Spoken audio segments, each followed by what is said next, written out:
lower cost, and higher profits. That's what we're talking about today. My property is not to flex, and my property is not to feed my ego. My property is to put money in my pocket. And that's what we're talking about today, lower cost and higher profits. I've been doing this for 23 years. 23 years ago, I bought my first little house. It was a 2-bedroom, 1-bath fixer-upper. I was working a full-time job, and I was not a professional repairman, but I knew enough to do some basic cleaning and painting and caulking and repairs. And if you are able to do something like that, this video might be for you if you're interested in the real estate game. Real estate, for a lot of people, seems to be cost prohibitive. That's the word. Too expensive to buy. But I'm telling you, if you are willing to buy a fixer-upper like this house behind me right now, it's going to cost you less to purchase. That's what this video is about today, how you can spend less money to buy property and have the opportunity to make more profits in the long run because you bought it cheap. How come you was able to buy it cheap? Because the house or the property needed work. When you buy a house that's already repaired and painted and fixed up and ready to go, you are going to pay top dollar. Right now, the current or the average cost of a home in America is about $400,000 to $500,000. That is what we call cost prohibitive.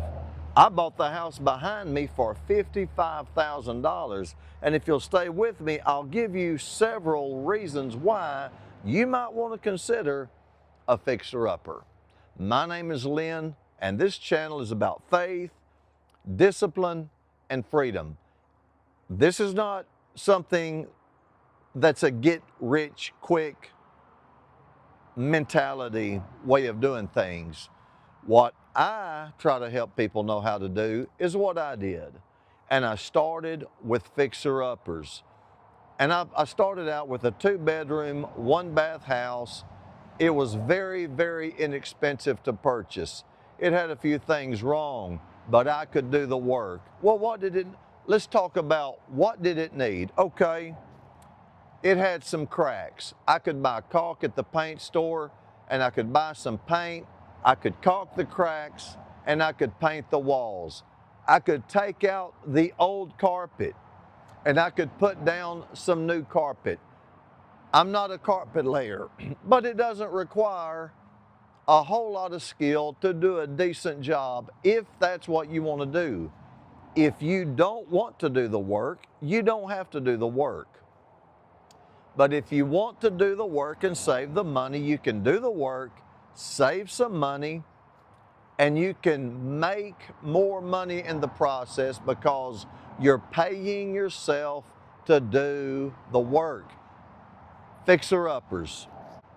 Another reason why people choose fixer-uppers is because there is not a lot of competition for fixer-uppers.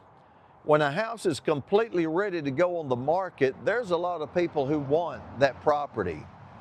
When a house is completely ready to go, and I have bought houses, I rent houses, sometimes I sell houses, and generally when I put a house on the market, there's nothing wrong with it. It's immaculate, it's ready to go, and everybody wants a house that looks like that. Not many people want a house that's rough. And so what that means is there is less competition for me to fight to get the purchase. There were not a lot of people beating the door down to buy this property behind me. I watched it for a little while. And because I knew it had sat on the market for several weeks, actually several months, I knew that nobody had purchased the property. I was able to come in and I was able to get it for a fantastic price. And I knew that if I bought it cheap enough, you've got to know your numbers. Let me say this, you've got to know your numbers. Before you buy a fixer-upper, have it looked at, get an inspection on it, know exactly what's wrong with it. And if you're not going to do the work yourself, get 3 or 4 estimates from reputable professionals who are going to be doing the work that's required, so that you know how much money it's going to cost you to get the house fixed and repaired up to where you need it to be. So, but I had watched this house. I knew it had been on the market for a while, and I was able to come in and I was able to take a look around with the owner that was selling it, and I was able to negotiate a fantastic price. For him, he was happy to sell it, and he was happy for me to buy it. It was a win-win situation. And that's what we're looking for in real estate and in life, are situations where we can help people sell their properties that they want to sell at a price that we can afford to purchase, and touch the property and make it better. That's the key to good profits, folks, is buying a good property at a good price and being able to touch it and make it better, making it worth more money. If you can buy a house like this, do a little bit of work to it, and make it worth $50,000 or $75,000 more, that's cash money in your pocket.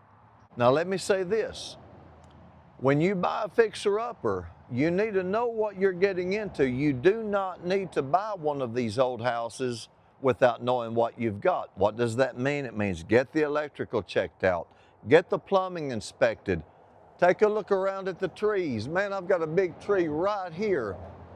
You've got to know, is that tree alive? Is that tree healthy? Is that tree dead? Let me show you this tree. I want you to look at this tree. I want you to look at that tree. If I have to pay somebody, or when I have to pay somebody to come in and take that tree down, that thing is going to cost me anywhere from $1,000 to $3,000 just to take that tree down. You've got to know. Let me tell you something else. Let me show you this. You see that? That's the top of my septic tank. Okay, let me give you a valuable lesson right here. The guy that I bought this house from is a good man. He knew there were problems with the septic tank. I was concerned about what the problems might be. He saw my concern. It was a real concern, because a bad septic tank, that could cost you $10,000, $8,000, $12,000 to replace. That's a lot of money. That makes a lot of difference in the bottom line. When the seller of the home saw that I was concerned about the problems I might run into with the septic tank, he knocked $5,000 off of the house just like that. He knocked $5,000 off just because I had a legitimate concern about the septic tank. The good news is I bought the house. The septic tank is fine. I spent a few $100s to get it ready to go, and now we're rocking. So you've got to know, is the electrical good? Is the plumbing good? Do any of the trees need to be taken down? What's the foundation like? I knew that this house needed to be leveled. I budgeted that money in. Anyway, just know this, lower cost, higher profits can be experienced with fixer-uppers, but you do have to do it right. If you are interested in what I'm talking about, if you will let me know in the comments, I will try to help you any way that I can. If you have any questions, leave those questions with me. I will try to answer your questions. My name is Lynn. This is Faith, Discipline, and Freedom. I would like to help you if you're interested in the real estate game. Let me know. God bless. Have a wonderful day.